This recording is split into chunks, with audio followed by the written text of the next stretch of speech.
Des criminels, alors voilà, vous aviez, bon, je peux dire quelques noms quand même. Oui. Mitterrand, par exemple, c'est un grand criminel. Il a fait tuer beaucoup de gens. Tous les gens qui le gênaient, il les faisait tuer avec le sac. C'est le seul pays d'Europe où on avait un service d'action civique.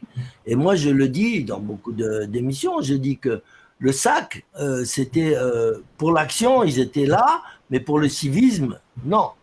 Donc, je ne sais pas pourquoi on appelait ça le SAC, service d'action civique. C'était des criminels au service du gouvernement. Moi, j'en ai fait partie quelque temps.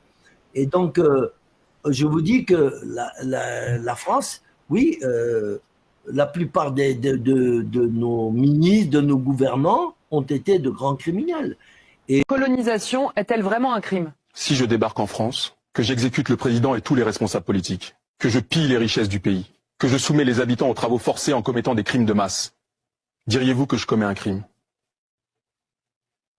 Quand je prends dernièrement les propos d'Emmanuel Macron, je le dis pour tous les gouvernants africains qui n'ont pas eu le courage vis-à-vis de leurs opinions publiques de le porter, aucun d'entre eux ne serait aujourd'hui avec un pays souverain si l'armée française ne s'était pas déployée dans cette région. Sur l'Afrique, eh bien, tout Africain conscient devrait donc comprendre très vite tout ce qu'il a pu nous dire et qu'est-ce que ça signifie. Le général Tiani a dit il n'y a pas longtemps du changement donc de tactique ou de stratégie des forces françaises en Afrique, et je pense qu'il est venu le confirmer. Il s'agit de dissoudre et de garder un dispositif socle. Et Emmanuel Macron l'a si bien dit. Je crois qu'on a oublié de nous dire merci. C'est pas grave, ça viendra avec le temps. Qu'on ne peut que le remercier pour cette sincérité, même si certains ont voulu mettre la poudre aux yeux de leur population, mais la réalité finit par rattraper aussi.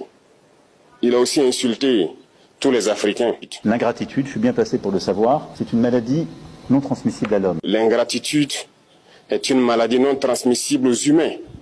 Lui, il est humain, notre ingratitude n'est pas transmissible à lui.